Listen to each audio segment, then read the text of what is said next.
I am 24 years old, and my name is Kyle.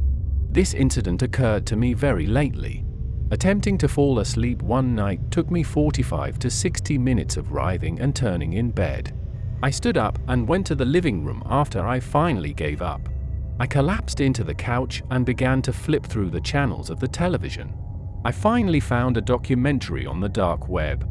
I sat up from the couch, feeling sleepy and foggy, and became engrossed in the documentary after just 10 minutes. After that, I dove headfirst into researching various topics on the dark web, both in terms of reading papers and watching TV shows, as well as watching videos on YouTube. My ultimate goal was to go on a personal exploration of the dark web. I know my computer-savvy acquaintance has been on the dark web more than once. So, I summoned him one evening to assist me in setting it up. He guided me through accessing the black web, installing the Tor browser, and providing safety warnings.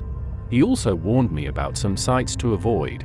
For over 7 days, I visited the dark web daily, immersing myself in its seedier corners. On the other hand, I never interacted with anything on the dark web. I simply observed. I never made a purchase, sent someone a message, or did anything like that. My friend warned me to hide my camera at all times, and I never disregarded her advice. Due to my job, I am required to live across the nation, thus I frequently utilize a webcam to communicate over Skype with loved ones. After a long night of Skyping with my folks, I decided to hit the dark web. I was perusing an online marketplace that offered narcotics and weaponry like firearms, explosives, and knives. I had barely begun to peruse the merchandise on the site when I became aware of a noise. It seemed like a voice saying something, but at first I couldn't tell what it was. In a low, distorted voice, someone said, "I can see you." This prompted me to pause what I was doing and listen more intently. Looking at my webcam made me realize I had completely forgotten to disable it. My mouse wouldn't budge, so I disabled my webcam and tried to exit the page I was on. It was jammed. My computer was unresponsive even after I began hitting keys on the keyboard. Following the voice's statement, "Let's see what you're looking at," the website began to scroll and click on various objects.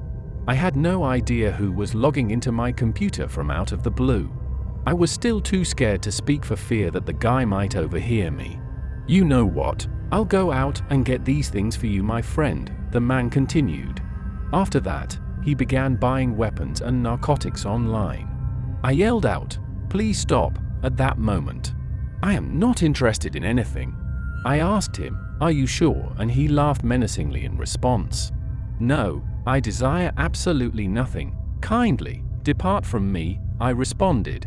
Soon after, my PC turned off. The screen went black, but it didn't appear to be turned off. "You will soon receive your stuff," according to a notice that appeared. "Your purchase is greatly appreciated." After that, my computer shut down. My heart began to race.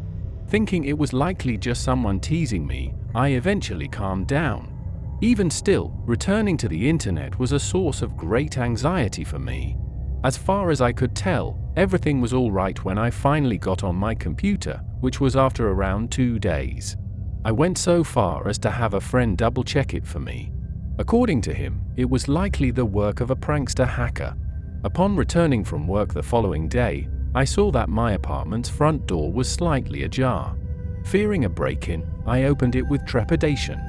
On the other hand, a package on my desk at work was the only item that caught my eye. The name came to me immediately. My thoughts were racing with the possibility that the box contained a weapon, a bomb, or even a human head. I pondered my next move for what felt like an eternity. I debated whether or not to contact the authorities, but ultimately decided against it. Most of the websites I was visiting were not exactly above board. No matter what was in that package, it was definitely not legal. I mustered up the nerve to open the package and see what was inside. To everyone's surprise, the only thing in the box was the note that was resting at the base. There was no content other than, "You said you wanted nothing." I felt a mixture of relief and a sinking feeling in my stomach. Almost 1 month has passed since this happened. Since then, neither the dark web nor any new packages have reached me.